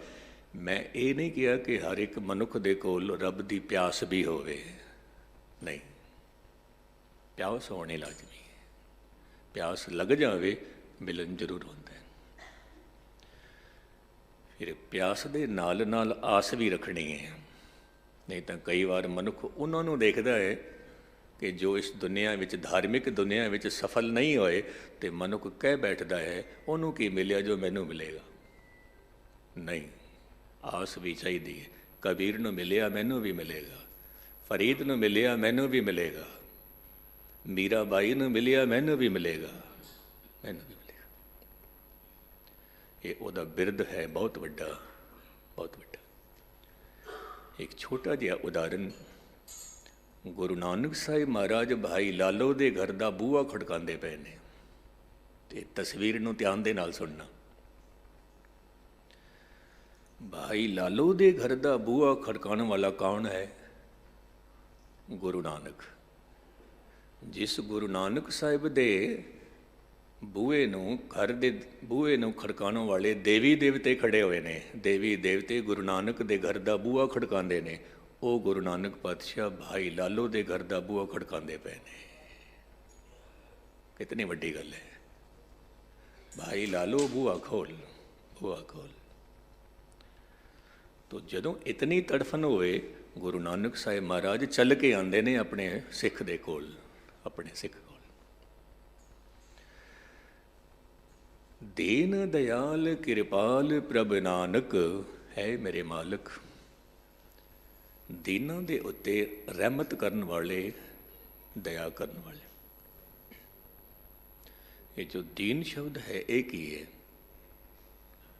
ਕਹਿੰਦੇ ਨੇ ਐ ਪੁਰਖਾ ਤੂੰ ਦੌਲਤ ਕਰਕੇ ਅਮੀਰ ਹੋਵੇਂ, ਲੇਕਿਨ ਮਨ ਕਰਕੇ ਗਰੀਬ ਹੋ, ਗਰੀਬ। ਗਿਆਨ ਕਰਕੇ ਤੂੰ ਆਲਮ ਫਾਜ਼ਲ ਯਾਫਤਾ ਹੋਵੇਂ, ਪਰ ਮਨ ਕਰਕੇ ਤੇਰੇ ਕੋਲ ਨਿਮਰਤਾ ਹੋਵੇ। ਦੁਨਿਆਵੀ ਤਲ ਤੇ ਤੇਰੇ ਕੋਲ ਬਹੁਤ ਵੱਡਾ ਰੁਤਬਾ ਹੋਵੇ, ਪਰ ਮਨ ਕਰਕੇ ਨਿਮਰਤਾ ਹੋਵੇ। ਸ਼ੇਖ ਸ਼ਾਦੀ ਸਾਹਿਬ ਇੱਕ ਗੱਲ ਕਹਿੰਦੇ ਸੀ ਕਿ ਜੇ ਕਿਧਰੇ ਤੇਰੇ ਕੋਲ ਧਨ ਹੋਵੇ, ਰੁਤਬਾ ਹੋਵੇ, ਗਿਆਨ ਹੋਵੇ, ਤਾਂ ਇਸ ਤਰ੍ਹਾਂ ਨਾ ਚੱਲਣਾ ਕਿ ਲੋਕ ਮਜਬੂਰ ਹੋ ਜਾਣ ਤੇਰੇ ਸਾਹਮਣੇ ਝੁਕਣ ਵਾਸਤੇ, ਮਜਬੂਰ ਹੋ ਜਾਣ ਤੈਨੂੰ ਨਮਸਕਾਰ ਕਰਨ ਵਾਸਤੇ। ਇਸ ਤਰ੍ਹਾਂ ਨਾ ਚੱਲਣਾ। ਲੇਕਿਨ ਕਈ ਵਾਰ ਮੈਂ ਦੇਖਿਆ ਸੀ, ਕਹਿ ਦਿੰਦੇ ਆ ਮੇਰੇ ਕੋਲ ਰੁਤਬਾ ਸੀ, ਮੈਨੂੰ ਫਤਿਹ ਕਿਉਂ ਨਹੀਂ ਬੁਲਾਈ, ਮੈਨੂੰ ਨਮਸਕਾਰ ਕਿਉਂ ਨਹੀਂ ਕੀਤੀ, ਮੇਰੇ ਕੋਲ ਰੁਤਬਾ ਸੀ। ਨਹੀਂ, ਗੁਰੂ ਨਾਨਕ ਸਾਹਿਬ ਦੇ ਘਰ ਦੇ ਵਿੱਚ ਨਿਮਰਤਾ ਸਿਖਾਈ ਹੈ, ਨਿਮਰਤਾ। ਇੱਕ ਬਹੁਤ ਵੱਡੀ ਗੱਲ ਜੋ ਗੁਰੂ ਨਾਨਕ ਸਾਹਿਬ ਦੇ ਘਰ ਵਿੱਚ ਹੈ ਉਹ ਮੈਂ ਆਪ ਜੀ ਦੇ ਸਾਹਮਣੇ ਰੱਖਾਂ। ਮਨੁੱਖ ਦੇ ਕੋਲ ਦੋ ਕਿਸਮ ਦੀਆਂ ਵਾਸਨਾਵਾਂ ਹੁੰਦੀਆਂ ਨੇ, ਦੋ ਕਿਸਮ ਦੀਆਂ। ਇੱਕ ਵਾਸਨਾ ਉਹ ਹੈ ਜੋ ਪ੍ਰਕਿਰਤੀ ਤੋਂ ਮਿਲਦੀ ਹੈ, ਦੂਜੀ ਵਾਸਨਾ ਸੁਭਾਅ ਤੋਂ ਮਿਲਦੀ ਹੈ, ਸੁਭਾਅ ਤੋਂ। ਇਹ ਦੋਨੋਂ ਹੀ ਵਾਸਨਾਵਾਂ ਮਨੁੱਖ ਨੂੰ ਬਹੁਤ ਦੁੱਖ ਦਿੰਦੀਆਂ ਨੇ, ਬਹੁਤ ਦੁੱਖ ਦਿੰਦੀਆਂ ਨੇ। ਕਿਉਂਕਿ ਇੱਕ ਥਾਂ ਤੇ ਜਦੋਂ ਧਰਮ ਸੰਮੇਲਨ ਹੋ ਰਿਹਾ ਸੀ ਤੇ ਮੇਰੇ ਤੋਂ ਪਹਿਲਾਂ ਕਿਸੇ ਨੇ ਗੱਲ ਕਹੀ ਕਿ ਇਹ ਦੋ ਕਿਸਮ ਦੀਆਂ ਵਾਸਨਾਵਾਂ ਮਨੁੱਖ ਨੂੰ ਮਜਬੂਰ ਕਰ ਦਿੰਦੀਆਂ ਨੇ ਵਾਰ-ਵਾਰ ਜਨਮ ਕਰਾਉਣ ਵਾਸਤੇ, ਵਾਰ-ਵਾਰ ਜਨਮ ਕਰਾਉਣ ਵਾਸਤੇ। ਫਿਰ ਉਹਨਾਂ ਨੇ ਇਹ ਗੱਲ ਅੱਗੇ ਹੋਰ ਤੋਰੀ। ਇਹ ਜਿਹੜੀਆਂ ਦੋ ਵਾਸਨਾਵਾਂ ਹਨ ਉਹਦੇ ਵਿੱਚ ਇੱਕ ਵਾਸਨਾ ਤਾਂ ਮਿਟ ਜਾਂਦੀ ਹੈ ਕਿਸੇ ਨਾ ਕਿਸੇ ਪੜਾਅ 'ਤੇ ਆ ਕੇ, ਪਰ ਦੂਜੀ ਵਾਸਨਾ ਨਹੀਂ ਮਿਟਦੀ। ਮੈਂ ਵੀ ਸੁਣ ਰਿਹਾ ਸੀ, ਉਹਨਾਂ ਨੇ ਕਿਹੜੀ ਵਾਸਨਾ ਦੱਸੀ ਕਿ ਮਨੁੱਖ ਦੀ ਇੱਕ ਵਾਸਨਾ ਇਹ ਹੈ ਜਦੋਂ ਗੁਰੂ ਦੇ ਕੋਲ ਜਾਂਦਾ ਹੈ, ਧਨ ਮੰਗਦਾ ਹੈ, ਧੀਆਂ ਪੁੱਤਰਾਂ ਦੀ ਦਾਤ ਮੰਗਦਾ ਹੈ, ਸ਼ੌਹਰਤ ਮੰਗਦਾ ਹੈ, ਮੰਗਦਾ ਹੀ ਰਹਿੰਦਾ ਹੈ, ਮੰਗਦਾ ਹੀ ਰਹਿੰਦਾ ਹੈ। ਔਰ ਕਹਿੰਦੇ ਨੇ ਜੇ ਮੰਗ ਪੂਰੀ ਨਹੀਂ ਹੋਈ ਇਹ ਵਾਸਨਾ ਮਨੁੱਖ ਨੂੰ ਫਿਰ ਖਿੱਚ ਕੇ ਲਿਆਂਦੀ ਹੈ, ਫਿਰ ਜਨਮ ਕਰਾਉਂਦੀ ਹੈ, ਫਿਰ ਜਨਮ ਕਰਾਉਂਦੀ ਹੈ। ਜਮ ਜਮ ਮਰੇ ਮਰੇ ਫਿਰ ਜੰਮੇ, ਬਹੁਤ ਸਜਾਏ ਪਿਆ ਦੇਸ਼ ਲੰਮੇ। ਪਰ ਜੇ ਕਿਧਰੇ ਕਿਸੇ ਨਾ ਕਿਸੇ ਪੜਾਅ 'ਤੇ ਆ ਕੇ ਇਹ ਵਾਸਨਾ ਜੇ ਮਿਟ ਵੀ ਜਾਵੇ ਤੇ ਦੂਜੀ ਵਾਸਨਾ ਨਹੀਂ ਮਿਟਦੀ। ਉਹ ਦੂਜੀ ਵਾਸਨਾ ਕਿਹੜੀ? ਕਹਿਣ ਲੱਗੇ ਹਰ ਇੱਕ ਮਨੁੱਖ ਦੀ ਫਿਤਰਤ ਹੈ, ਆਪਣੇ ਕੋਲ ਬੇਸ਼ੱਕ ਦੋ ਮਕਾਨ ਹਨ, ਅਗਲੇ ਦੀ ਝੌਂਪੜੀ ਵੀ ਨਾ ਹੋਵੇ। ਮੇਰੀ ਥਾਲੀ ਵਿੱਚ 4 ਰੋਟੀਆਂ ਹਨ, ਅਗਲੇ ਦੀ ਥਾਲੀ ਵਿੱਚ ਇੱਕ ਵੀ ਨਹੀਂ ਹੋਣੀ ਚਾਹੀਦੀ, ਇੱਕ ਵੀ ਨਹੀਂ ਹੋਣੀ ਚਾਹੀਦੀ। ਮੈਂ ਬਹੁਤ ਅਮੀਰ ਹਾਂ, ਅਗਲੇ ਦਾ ਗੁਜ਼ਾਰਾ ਵੀ ਜੇ ਠੀਕ ਹੋ ਰਿਹਾ ਹੈ ਉਹ ਵੀ ਮਨ ਦੇ ਵਿੱਚ ਜਾਇਆ ਨਹੀਂ ਜਾਂਦਾ। ਕਹਿੰਦੇ ਨੇ ਇਹ ਵਾਸਨਾ ਮਨੁੱਖ ਦੀ ਕਦੇ ਵੀ ਨਹੀਂ ਮਿਟਦੀ, ਕਦੇ ਨਹੀਂ। ਹਕੀਕਤ ਹੈ ਨਹੀਂ ਮਿਟਦੀ। ਤੇ ਇਹ ਵਾਸਨਾ ਚਲਦੀ ਰਹਿੰਦੀ ਹੈ। ਉਹਨੂੰ ਕਿਉਂ ਮਿਲਿਆ? ਮੇਰੇ ਭਾਵੇਂ 4 ਪੁੱਤਰ ਨੇ, ਅਗਲੇ ਦੇ ਘਰ ਇੱਕ ਵੀ ਪੁੱਤਰ ਹੋ ਗਿਆ ਤਾਂ ਵੀ ਮਨ ਵਿੱਚ ਜੈਲਸੀ ਹੁੰਦੀ ਹੈ, ਕਿਉਂ ਹੋਇਆ? ਮੇਰੇ 4 ਨੇ, ਉਹਦਾ ਇੱਕ ਵੀ ਕਿਉਂ ਹੋਇਆ? ਕਿਉਂ? ਕਹਿਣ ਲੱਗੇ ਮੈਂ ਦਾਅਵੇ ਨਾਲ ਕਹਿਣਾ ਇਹ ਵਾਸਨਾ ਕਦੇ ਮਿਟਦੀ ਹੀ ਨਹੀਂ, ਮਨੁੱਖ ਦੀ ਮਿਟਦੀ ਨਹੀਂ। ਮੈਨੂੰ ਕਹਿਣ ਲੱਗੇ ਗਿਆਨੀ ਜੀ ਹੁਣ ਤੁਸੀਂ ਦੱਸੋ, 10 ਮਿੰਟ ਤੁਸੀਂ ਵੀ ਬੋਲਣਾ ਹੈ। ਤੇ ਮੈਂ ਕਿਹਾ ਮੈਂ ਇਸੇ ਹੀ ਕੜੀ ਨੂੰ ਅੱਗੇ ਤੋਰਦਾ। ਇਸ ਮਿੱਤਰ ਨੇ ਕਿਹਾ ਕਿ ਪਹਿਲੀ ਵਾਸਨਾ ਮਿਟ ਜਾਂਦੀ ਹੈ, ਦੂਜੀ ਵਾਸਨਾ ਕਦੇ ਵੀ ਨਹੀਂ ਮਿਟਦੀ। ਕਿ ਮੇਰੀ ਥਾਲੀ ਵਿੱਚ 4 ਰੋਟੀਆਂ ਹਨ, ਅਗਲੇ ਦੀ ਥਾਲੀ ਵਿੱਚ ਇੱਕ ਵੀ ਨਾ ਹੋਵੇ। ਮੇਰੇ 4 ਪੁੱਤਰ ਹਨ, ਅਗਲੇ ਦਾ ਇੱਕ ਪੁੱਤਰ ਵੀ ਨਾ ਹੋਵੇ। ਕਹਿੰਦੇ ਨੇ ਇਹ ਵਾਸਨਾ ਕਦੇ ਵੀ ਨਹੀਂ ਮਿਟਦੀ। ਮੈਂ ਕਿਹਾ ਇਹ ਵਾਸਨਾ 100% ਮਿਟਦੀ ਹੈ।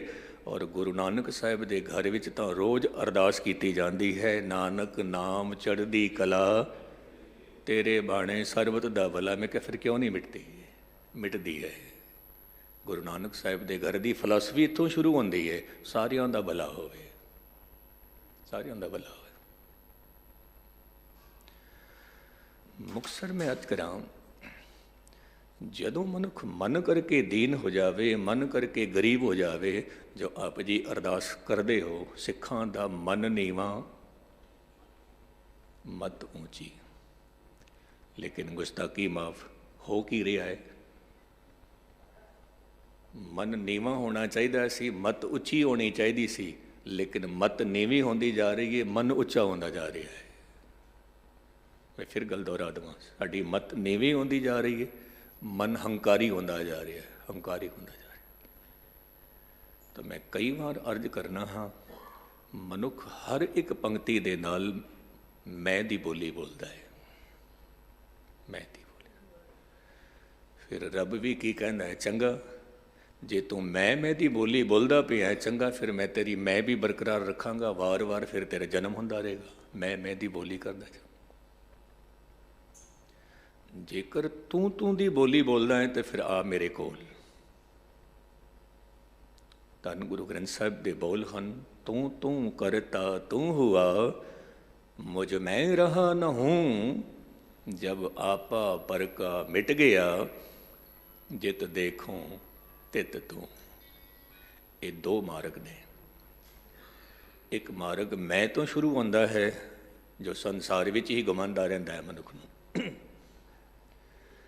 ਦੂਜਾ ਮਾਰਗ ਤੂੰ ਤੋਂ ਸ਼ੁਰੂ ਹੁੰਦਾ ਹੈ, ਜੋ ਸਿੱਧਾ ਨਿਰੰਕਾਰ ਦੇ ਦਰ ਤੇ ਪਹੁੰਚਦਾ ਹੈ। ਹੁਣ ਮੈਂ ਅਰਜ਼ ਕਰਾਂ, ਫੈਸਲਾ ਆਪ ਜੀ ਨੇ ਕਰਨਾ ਹੈ, ਆਪ ਜੀ ਦੇ ਹੱਥ ਵਿੱਚ ਹੈ। ਮੈਂ ਤੋਂ ਸਫ਼ਰ ਸ਼ੁਰੂ ਕਰਦੇ ਹੋ ਜਾਂ ਤੂੰ ਤੋਂ ਸਫ਼ਰ ਸ਼ੁਰੂ ਕਰਦੇ ਹੋ। ਜੇ ਮੈਂ ਤੋਂ ਸਫ਼ਰ ਸ਼ੁਰੂ ਕੀਤਾ, ਘੁੰਮਦੇ ਹੀ ਰਵਾਂਗੇ ਸੰਸਾਰ ਵਿੱਚ, ਘੁੰਮਦੇ ਹੀ ਰਵਾਂਗੇ। ਔਰ ਜੇ ਤੂੰ ਤੋਂ ਸਫ਼ਰ ਸ਼ੁਰੂ ਕੀਤਾ ਹੈ, ਹਰ ਇੱਕ ਗੱਲ 'ਤੇ ਮੋਹਰ ਗੁਰੂ ਨਾਨਕ ਦੀ ਲੱਗਣੀ ਚਾਹੀਦੀ ਹੈ। ਪਾਤਸ਼ਾਹ ਤੇਰੇ ਸਦਕੇ ਹੋਇਆ ਹੈ, ਤੇਰੀ ਕਿਰਪਾ ਕਰਕੇ ਹੋਇਆ ਹੈ। ਗੁਰੂ ਨਾਨਕ ਦੀ ਮੋਹਰ ਲਗਾਉਂਦੇ ਜਾਓ, ਸਿੱਧੇ ਨਿਰੰਕਾਰ ਦੇ ਦਰ 'ਤੇ ਕਬੂਲ ਹੋ ਜਾਓਗੇ। ਦੀਨ ਦਿਆਲ ਕਿਰਪਾਲ ਪ੍ਰਭ ਨਾਨਕ, ਸਾਧ ਸੰਗ ਮੇਰੀ ਜਲਨ ਬੁਝਾਈ। ਸੰਗਤ ਵਿੱਚ ਜਲਨ ਬੁਝਦੀ, ਪਰ ਕਿਵੇਂ? ਛੋਟਾ ਜਿਹਾ ਖਿਆਲ ਆਪ ਜੀ ਦੇ ਸਾਹਮਣੇ ਰੱਖ। ਸਾਲਸ ਰਾਏ ਜੋਰੀ ਹੈ,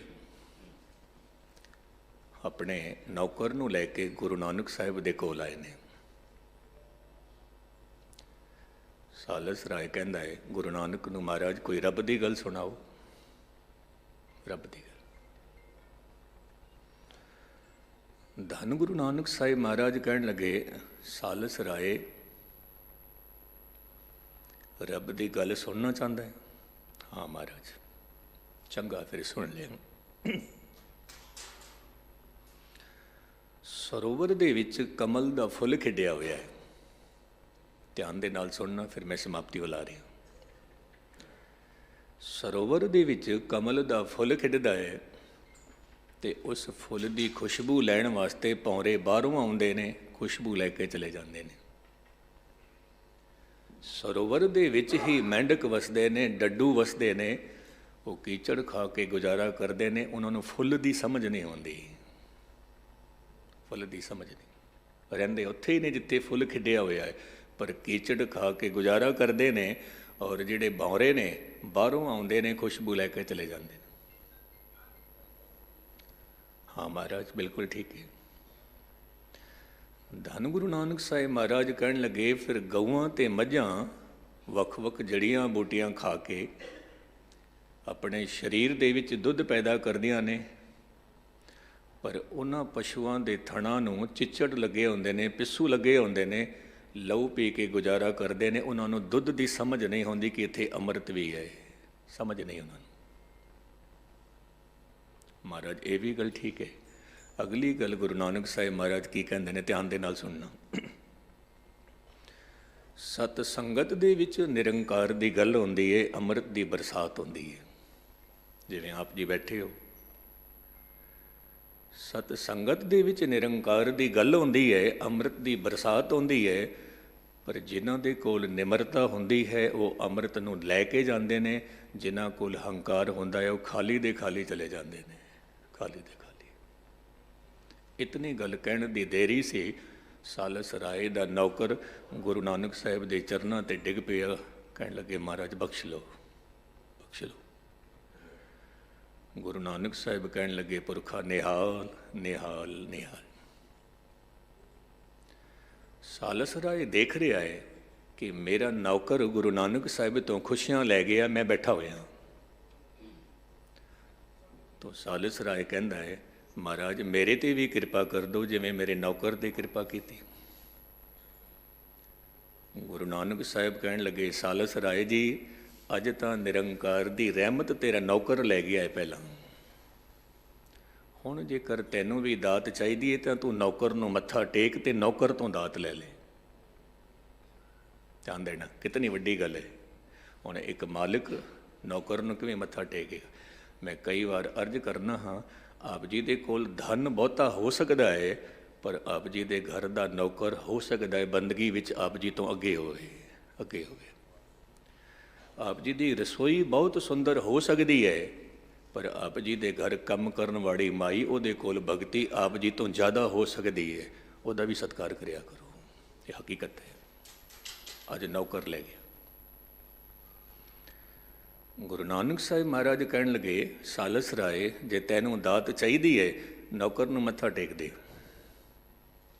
ਹੁਣ ਸਾਲਸ ਰਾਏ ਕੀ ਕਹਿੰਦਾ ਹੈ, ਹੱਥ ਬੰਨ੍ਹ ਕੇ ਕਹਿੰਦਾ ਹੈ, ਮਹਾਰਾਜ ਆਪ ਜੀ ਕਹਿੰਦੇ ਹੋ ਨੌਕਰ ਨੂੰ ਮੱਥਾ ਟੇਕੋ, ਜੇ ਅੱਜ ਆਪ ਇਹ ਵੀ ਕਹਿ ਦਿੰਦੇ ਕਿ ਨੌਕਰ ਦੇ ਘਰ ਦੇ ਕੁੱਤੇ ਨੂੰ ਮੱਥਾ ਟੇਕ ਦਿਓ, ਮੈਂ ਉੱਥੇ ਵੀ ਮੱਥਾ ਟੇਕ ਦੇਣਾ ਸੀ। ਅੱਜ ਉੱਥੇ ਵੀ ਮੱਥਾ ਟੇਕ ਦੇਣਾ ਸੀ, ਕਿਉਂਕਿ ਮੈਨੂੰ ਪਿਆਸ ਹੈ ਨਾਮ ਦੀ। ਗੁਰੂ ਨਾਨਕ ਸਾਹਿਬ ਮਹਾਰਾਜ ਕਹਿਣ ਲੱਗੇ, ਸਾਲਸ ਰਾਏ ਤੂੰ ਵੀ ਨਿਹਾਲ ਨਿਹਾਲ ਨਿਹਾਲ ਸੰਗਤ ਕਰਿਆ ਕਰ। ਸਾਲਸ ਰਾਏ ਨੇ ਆਪਣੇ ਘਰ ਨੂੰ ਹੀ ਮੰਦਰ ਬਣਾ ਛੱਡਿਆ। ਔਰ ਆਪ ਜੀ ਦੀ ਜਾਣਕਾਰੀ ਵਾਸਤੇ ਮੈਂ ਅਰਜ਼ ਕਰਾਂ, ਉਸੇ ਅਸਥਾਨ ਦੇ ਵਿੱਚ, ਉਸੇ ਬੰਗਲੇ ਦੇ ਵਿੱਚ, ਉਸੇ ਹਵੇਲੀ ਦੇ ਵਿੱਚ ਪਟਨਾ ਸਾਹਿਬ ਧੰਨ ਗੁਰੂ ਗੋਬਿੰਦ ਸਿੰਘ ਮਹਾਰਾਜ ਦਾ ਪ੍ਰਕਾਸ਼ ਹੋਇਆ ਸੀ, ਉਸੇ ਹਵੇਲੀ ਦੇ ਵਿੱਚ। ਤੋ ਧੰਨ ਗੁਰੂ ਅਰਜਨ ਦੇਵ ਸਾਹਿਬ ਮਹਾਰਾਜ ਕਹਿੰਦੇ ਨੇ, ਮਹਾਰਾਜ ਮੇਰੇ ਤੇ ਰਹਿਮਤ ਕਰ, ਦੀਨ ਦਇਆਲ ਕਿਰਪਾਲ ਪ੍ਰਭ ਨਾਨਕ, ਸਾਧ ਸੰਗ ਮੇਰੀ ਜਲਨ ਬੁਝਾਈ। ਇਹ ਜੋ ਮਨੁੱਖ ਦੇ ਅੰਦਰ ਦੁਇਤ ਹੈ, ਇਹੀ ਜਲਨ ਹੈ। ਮੈਨੂੰ ਮਿਲਿਆ, ਦੂਜੇ ਨੂੰ ਨਾ ਮਿਲੇ, ਦੁਇਤ ਹੈ। ਦਾ ਅਦਰ ਇਜ ਹੈਲ। ਕਹਿੰਦੇ ਨੇ ਜਿਸ ਮਨੁੱਖ ਦੇ ਕੋਲ ਦੁਇਤ ਹੈ, ਬਸ ਇਹੀ ਨਰਕ ਹੈ, ਹੋਰ ਕਿਸੇ ਨਰਕ ਦੀ ਲੋੜ ਹੀ ਨਹੀਂ ਹੈ। ਉਹ ਨਰਕ ਵਿੱਚ ਹੀ ਸੜਦਾ ਪਿਆ ਹੈ। ਤੋ ਜਿਵੇਂ ਜਿਵੇਂ ਸੰਗਤ ਕਰਾਂਗੇ, ਗੁਰੂ ਸਾਹਿਬ ਦੀ ਰਹਿਮਤ ਦੇ ਪਾਤਰ ਹੋਵਾਂਗੇ। ਬਹੁਤ ਬਹੁਤ ਧੰਨਵਾਦ ਆਪ ਜੀ ਦਾ, ਸਾਰਿਆਂ ਦਾ। ਇੱਕ ਮਨ ਇੱਕ ਚਿੱਤ ਹੋ ਕੇ ਆਪ ਜੀ ਨੇ ਗੁਰੂ ਕੀ ਕਥਾ ਸ਼ਰਵਨ ਕੀਤੀ। ਭੁੱਲਾਂ ਚੁੱਕਾਂ ਦੀ ਖਿਮਾ। ਵਾਹਿਗੁਰੂ ਜੀ ਕਾ ਖਾਲਸਾ, ਵਾਹਿਗੁਰੂ ਜੀ ਕੀ ਫਤਿਹ।